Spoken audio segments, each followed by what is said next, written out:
Welcome back to It's Haunted, What Now? I'm your host, Lanie. I don't know if you heard, but my friend Liz Sower is back with new episodes of Ghost in the Burbs. I was so thrilled to see this staple of the podcast community come back to us, and I am incredibly excited.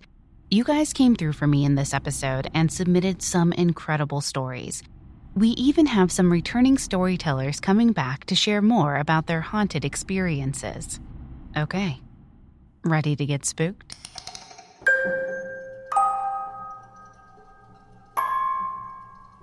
Kelly's husband might be in denial about his sensitivity to the other side of the veil, but she is not.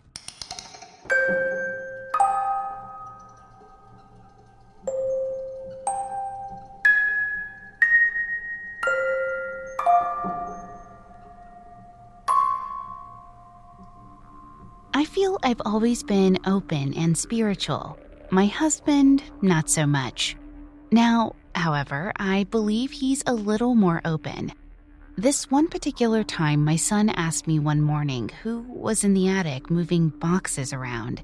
He's autistic and very literal, so I was highly concerned. Needless to say, I forgot about it. Days passed and he asked me again. Now, my interest was certainly piqued. I assured him nobody was in the attic, and I would be sure to try and keep an ear on the matter. Again, I forgot about the subject until one night I was awoken by the certain sound of somebody pushing something heavy across the attic floor. We live in a single-story house, so it was definitely the attic. It most definitely sounded like someone pushing boxes against the door. I started to sweat as I tried to wake my husband. Of course, the sound stopped. The next morning, he went into the attic and, of course, told me it was still a completely full space and there was no way anything could be pushed around. Fine, whatever. While this was going on, our Boston pup, about 4 years of age at the time, I realized every night he would sit at the beginning of our hallway and stare and bark at nothing. My husband says, "He's a dog, he's fine." One day we were hanging out in our pool. We had fly traps in 3 corners of the outside corners of our house. There was one swaying back and forth, and my Boston was sitting under the trap. We have a wall of oleanders across the back of the yard and a 40-foot tall eucalyptus tree, and not a leaf was moving. Needless to say, I bought sage and cleansed my house. A month or so later, we had a party and hired 2 psychics who agreed there is someone visiting, and they believed it was my husband's mother that passed a year before. Who knows, but all is well. Today, anyway.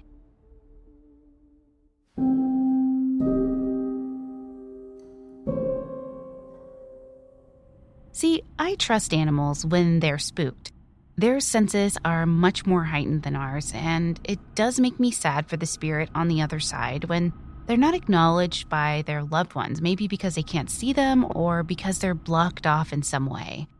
I'm glad that if it was his mom, she just popped in to probably check on him and then left. Our next story comes from HorrorWriterME, who you might remember from a previous episode of being haunted by the spirit of an old man on his farm in Australia. Well, he's back to share more news with us.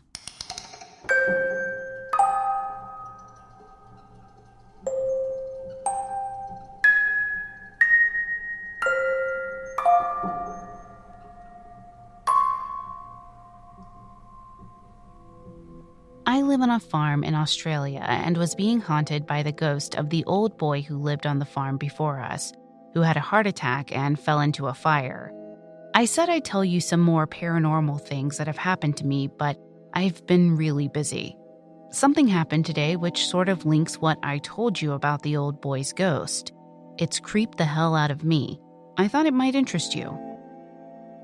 So I have an EVP recorder on my phone. I use it for fun, but at the moment, I'm freaking out.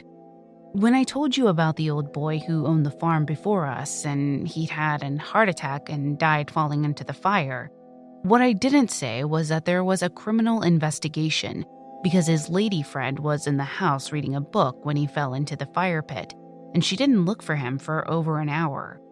The gossip was that there was another man with her, and there was an argument that may or may not have caused the accident. I think it's not true. I think it was just a heart attack. That's why I didn't say anything, because the police dropped the investigation pretty swiftly, and the gossip had nothing to do with him haunting the house. But it's now relevant to what I'm about to tell you. I was playing with the EVP player, and it says a lot of random words like in danger, then random words followed by fire, killed, push. I thought this was just a coincidence. I'm being silly. I turned it off, but here comes the freaking out bit. I thought, I'll try again just to prove it's a coincidence. This is the important detail. I write ghost stories, and this week I wrote about a ghost boy riding in dust. Play with me. I turned the EVP player back on, and almost straight away it said, "Follow you." And then, "Play with me." all the hairs on the back of my neck stood on end. This is the EVP player mostly. If you're lucky, you get a word every 10 minutes, sometimes nothing at all. This was an insane amount of words, but what really scared me was the follow you and then play with me. I just had an image in my head of someone standing behind me, reading my book as I wrote it. I think I might delete the app. I just thought you might like the update out of interest.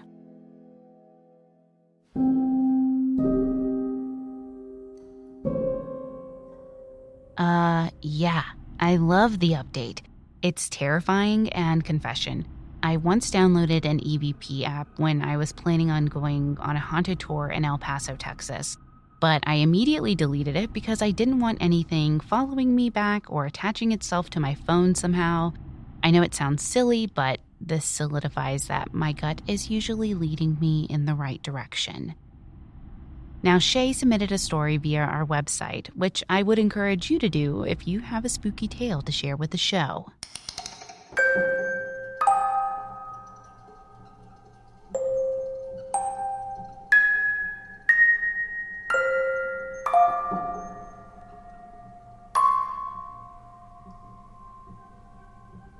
Seeing as how I'm now 40 and only shared this story with maybe a handful of people, I thought I'd send this one in. This is one of the many that I've experienced as a child and adult, as I'm sensitive to paranormal and ghost activity. It was the summer before my senior year in high school. I grew up in southern New Mexico, and the summer nights are almost just as hot as the days. I was driving home on a back road about midnight one Saturday night, with the windows down like I had done a million times before, when the temperature suddenly dropped about 15 degrees. I didn't think much about it. In fact, I welcomed it. I looked down just long enough to change the setting on the air conditioner, as I had rolled the windows up, and when I looked back up, there was a man standing in the middle of the road. I hit the brakes and slid the Mustang I was driving sideways, stopping abruptly in the middle of said road. At that moment, all I could think of was to lock the doors. As I slid my hand over the door locks, thank goodness they were automatic locks, I got a chill all the way down my spine, and then the hair on the back of my neck stood up. I remember taking a couple of deep breaths and saying to myself, "Surely not. You did not just hit someone." As I muster up the courage to open my eyes and look out of the windshield, I see the same man standing right in front of my car. Only he had his hand extended, and his eyes were white. There were no irises. That's the exact moment I lost my shit. I immediately started yelling and telling it to leave me alone and closing my eyes. I sat there with my eyes closed and my teeth and hands clenched for what seemed like forever before I opened them up and looked up. When I looked up, the man was gone. I haven't seen him since, and that's A-okay with me. Thanks for taking the time to read my story.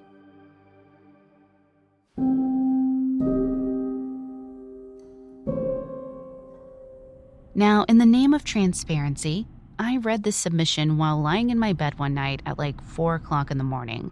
I had suddenly woken up at exactly, now I remember, 4:25 a.m., which if you're an angel number person, then 4:25 means that there's going to be a slow yet progressive change leading to a brighter and more suitable situation, circumstance, or career and lifestyle choice.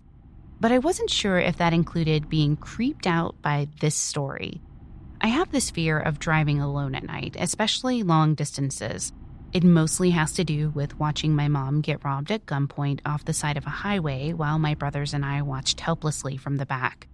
But it also has to do with the fact that I believe in the paranormal, so driving down dark stretches of road at night just don't ever end well. As you've just heard in Chay's story. Now, RICEY has a warning about camping alone. Come on, people.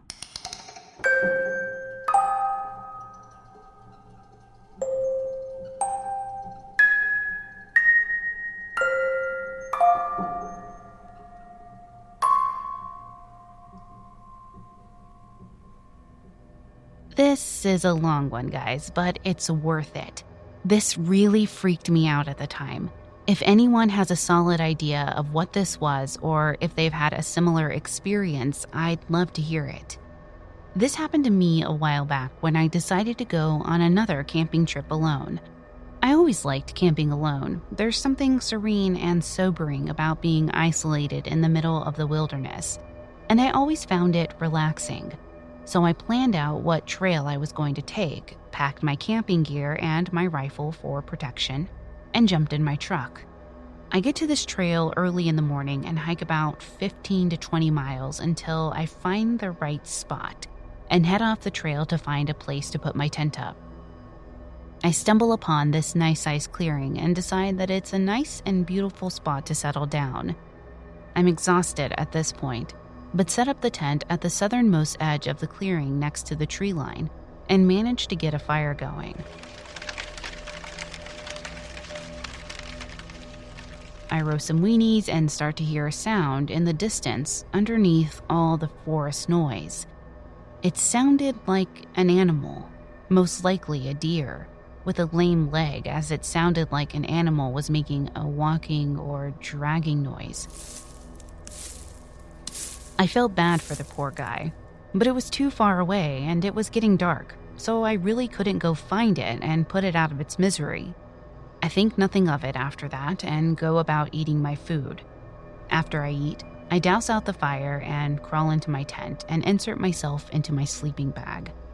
I decided that even at my exhausted and relaxed state, I can't go to sleep, so I pull out a book I brought with me and start to read by the light of my lamp.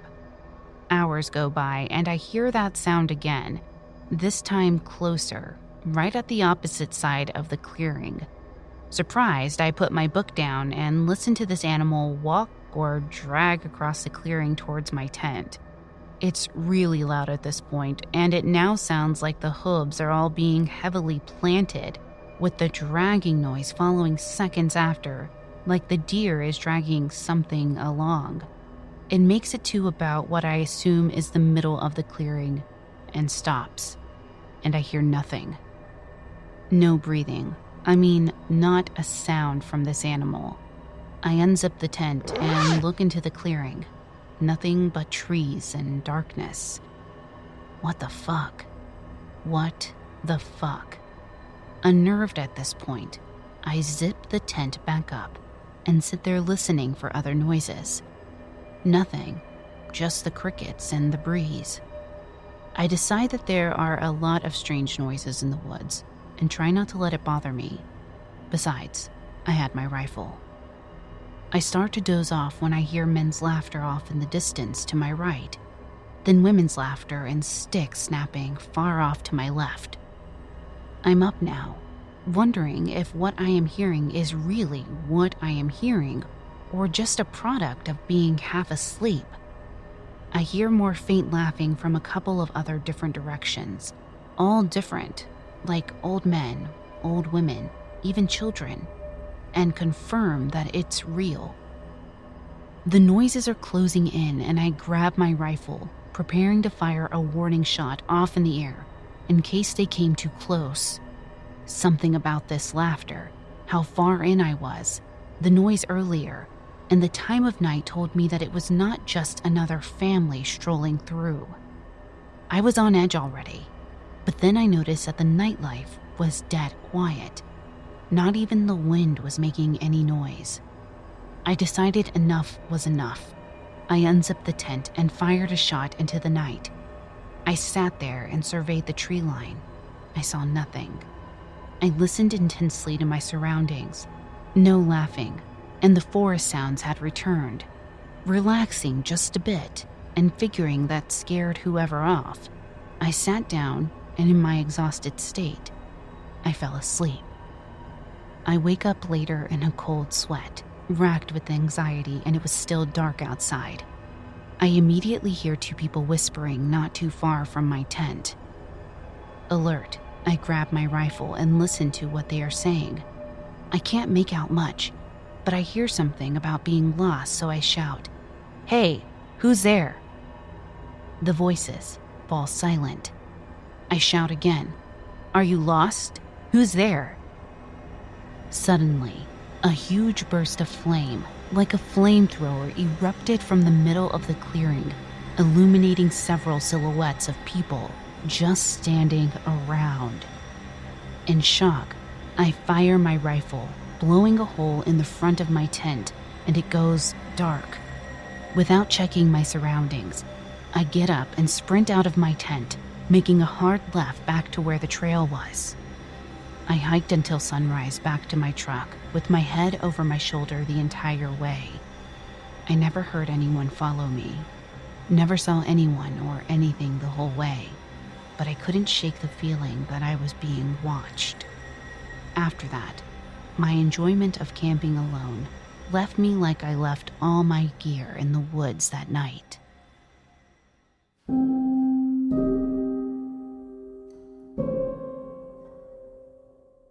I'm going to pause the spooky tales so you can hear a word from our sponsors.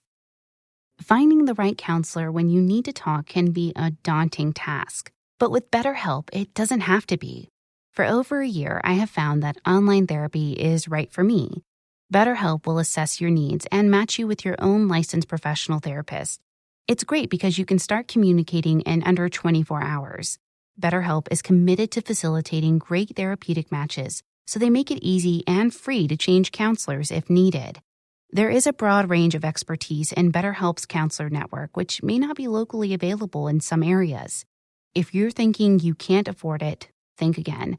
It's more affordable than traditional offline counseling, and financial aid is available. BetterHelp wants you to start living a happier life today. Visit betterhelp.com/itshaunted.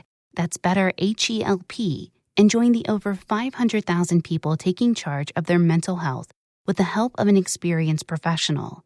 Again, a special offer for It's Haunted What Now listeners. Get 10% off your first month at betterhelp.com/itshaunted.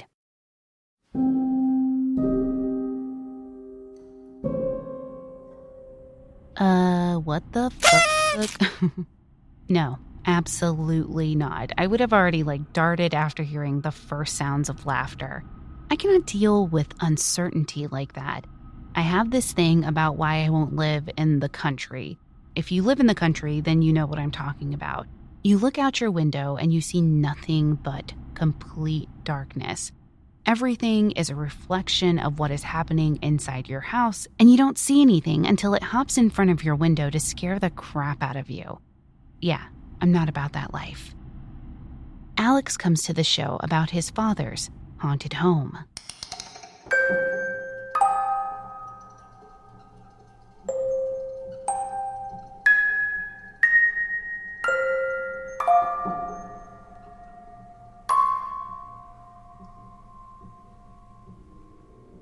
Hey guys, I thought I should share my story, so here it is. I'll admit, I'm not a really good storyteller, but I can assure you, everything is the truth.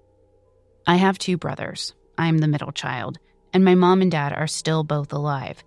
However, they have been divorced for about 3 years.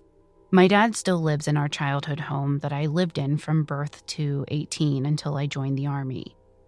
After having experiences, we did some research on our home and found out that there were no deaths that we knew of that took place in the home.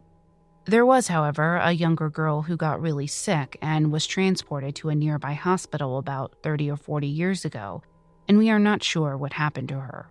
We also found out that our house in town, along with other houses, was built in a swampy area. Not sure why this was, but if I remember correctly, I want to say that because it was a swampy area, someone mentioned that it was possible bones of people may have been transported to our backyard during flooding. I don't quite remember the logistics of that conversation. Also, I have never had a personal experience. Growing up, our house, especially our basement, was always spooky. I never saw anything, but remember my parents talking about my older brother, how when he was younger, he would talk about a little girl at the end of our hallway. Additionally, we had 2 dogs, and I remember my mom stating that once our dogs were barking at the ceiling and continuously barking their way that the TV suddenly shut off. This is all I can remember that happened growing up. I have never experienced anything in our home, ever. In 2012, I was just getting out of the Army, though that's irrelevant actually. My mom became interested in the paranormal. Not sure why, but I think it all started with she thought she could feel someone or something sitting on her bed while she was sleeping. Sometimes my dad would be sleeping in bed as well, and sometimes he wouldn't be there at all. She also made comments on hearing scratching and growling noises. She became interested and purchased a digital voice recorder. My mom is almost 60 years old. She barely knows how to use a computer, and she especially doesn't know how to fake any sort of paranormal activity. I just thought I should put that out there. One night, my mom thought it would be a good idea to put the recorder outside of my brother's bedroom door that was closed while he was sleeping. On the recording, you can hear plain as day my brother snoring. It was about 3 a.m., and while you hear my brother snoring, you suddenly hear a voice that says, "Get up, get up." There was no TV in my brother's room, and no other TVs were on. That morning, my brother tells my mom this nightmare he had where a little girl was chasing him. He suddenly wakes up in real life and looks at the end of his bed and sees a little girl standing there. He rubs his eyes, stands up, turns on the light, and the little girl is gone. My brother, who is now a registered nurse, also would not make this sort of thing up. Coincidentally, this happened the same night my mom caught that EVP, which she actually didn't even know about until a few days after my brother saw the little girl. A few months go by, and strange things continue to happen in the house as my mom continues to be interested in the paranormal. There were multiple other recordings captured, but none that really stuck out like this first one. However, this one I remember and is quite interesting. One night, my mom had one of her sisters over with my sister-in-law. My mom is telling everyone about the strange recordings she was capturing. As she was doing this, they decided to try another recording. My aunt, my mom's sister, decided to say something along the lines of, "Jesus and God will always protect us. You can't hurt us." Then, plain as day, when you listen back, you hear someone saying, "Fuck you," on the recording. This was not heard in real time. As they were doing this, my sister-in-law got a bloody nose. I'm not sure if it was related or not. So my dad was getting a bit annoyed by these things in our house. My mom was having fun, but perhaps going crazy, literally. My dad would say that he would hear footsteps upstairs. Mom and Dad's bedroom was in the creepy basement, and other strange noises. He heard scratching on the wall outside his bedroom as well. He thought it was a squirrel or some other animal, but he never found anything. Anyways, my dad reached out to this paranormal group in Wisconsin. They came in and captured, while in the basement, someone whistling, "I've been working on the railroad."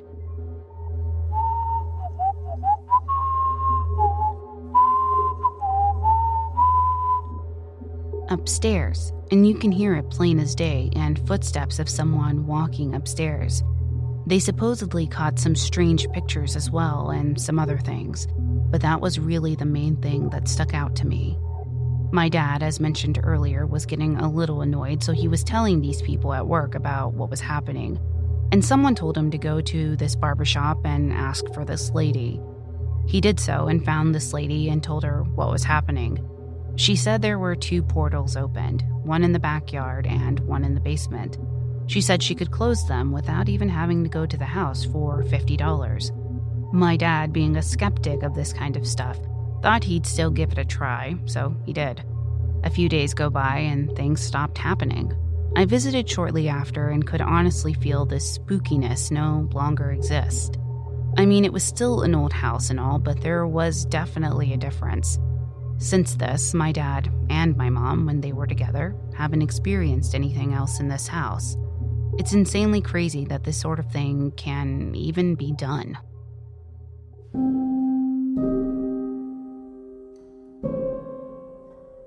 Listen, I wish I had the cojones that your mom does to record something like that in my home. There's no way that I would ever do that, but I'm glad that those portals were closed by the lady from the barbershop, which I think is pretty dope. Anyways, Savannah Storm brings us our final story for this episode, and I'm so grateful that she chose to share it with us.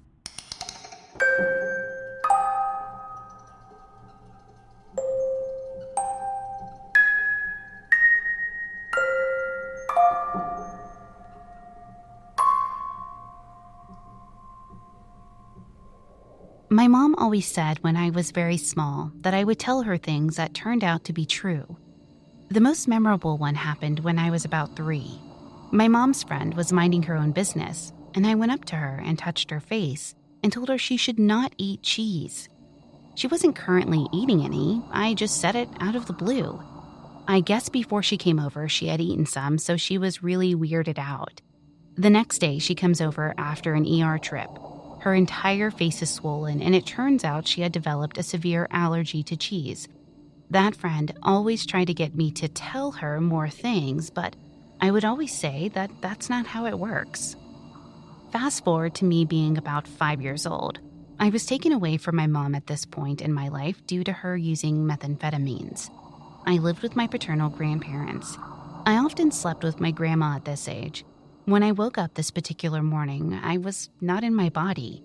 I was watching myself sleep next to my grandma on my bed. I was above us, tucked in the corner of my room. I floated into the living room, looked out the window, and saw someone I didn't recognize. She had a beaker and dumped something onto my lawn and left in a panic. What I saw then was black smoke rise from whatever liquid was just poured out. I felt a sense of overwhelming fear. I knew I had to wake myself up. I didn't know how to. I was looking right at my own face and couldn't wake myself up. I felt that fear again while I was attempting to wake myself up. And then I saw it. A hooded figure dressed in black. I could see it had flames for eyes. My floating self tucked itself back into the corner of the ceiling. It didn't notice the floating me, only the sleeping me. It grabbed something from under its cloak, something that, whatever it was, stabbed me with. I was screaming from my bed and the ceiling. I could feel it deep under my ribs. I was inconsolable for hours. And when I was finally able to talk and explain everything, I had a giant bruise where I had been stabbed. Not even a week later, my mom, who was a very heavy user at this point, came to my grandparents' house, and she was in hysterics. My grandma was holding me back, and my papa was holding my mom back. She kept screaming, "They're coming for you, the demons," over and over. And I swear when something bad is happening or something is off, that same spot still aches. So here is another. At this point, I'm 8. I've grown used to hearing things and not telling anyone. For a long time, there were 2 apparitions who would watch me sleep. They would whisper to each other, "Is she asleep?" And the other one would respond, "Not yet." I would lie awake at night, drenched in sweat, with my eyes closed, lying as still as possible. When I was 8, my papa had died. I was absolutely heartbroken. I didn't talk to anyone for 3 months. I had nothing to say. Then my bio father, who I didn't even know, was released from prison and came to live with my grandma, his mom, and I. He was beyond cruel to me. We haven't spoken in 10 to 11 years, but I was about 8.5 or so when we purchased this house next door to the one my papa passed away in. I don't think my grandma could stand to be there. Well, we had managed to clear out that house completely and were getting it ready for tenants to move in. We kept it locked at all times. One day, my dad and I were cleaning up the yard at the new house when we heard the sound of our original house's side gate opening. It had a distinct scraping sound it would make against the concrete. My dad and I looked up at each other. Then we heard the side garage door open and slam. We knew for a fact that the door was locked, and then the door to get into the kitchen was opened and slammed shut. We ran into the house. All the doors we knew were locked were now unlocked. The house was empty, no furniture, nothing. There was nowhere for anyone to hide. My dad called out for his dad, and this feeling of sadness came over me. My papa was there, but we weren't. I didn't know what to do. I felt my heart break all over that day.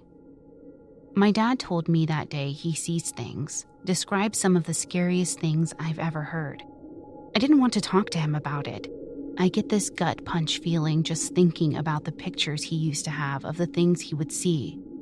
The one picture that I wish I still had was so scary, I swear I almost threw up. When I was 13, I would visit my dad and my grandma in the new house. At this point, I had moved in with my mom. My dad mentioned he invited something in, a girl. That's all he told me. We would put the dogs in the laundry room at night for bed.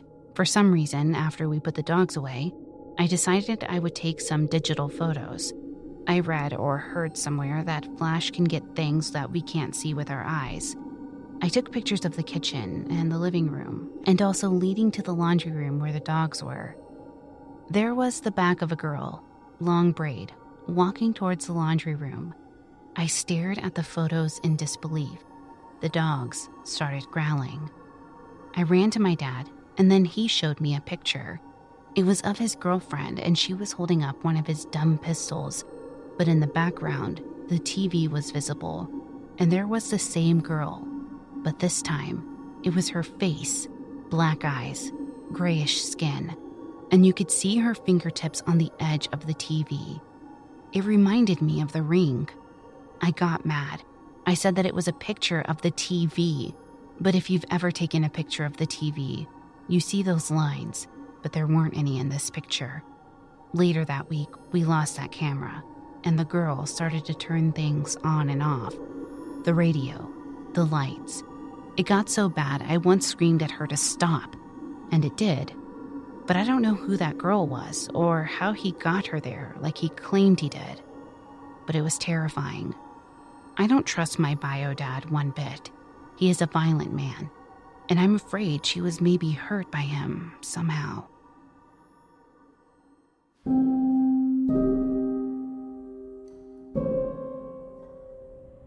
Wow, Savannah, thank you so much for sharing that story.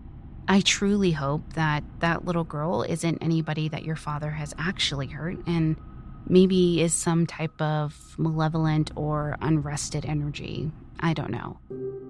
Well, that wraps up this episode. If you have a spooky tale to share with the show, head to hauntedpod.com and click on Submit to send your story to me. Thank you for listening. If you enjoyed this episode, please be sure to leave a positive review on Apple Podcasts or your podcast player of choice. It really does help us out. You can find us on most social media platforms. Twitter at podcasts_haunted, facebook.com/hauntedpod, or on Instagram at It's Haunted, What Now?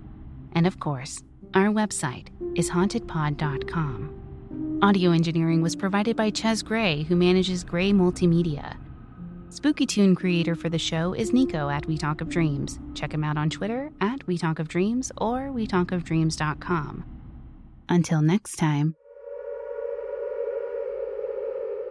Did you hear that?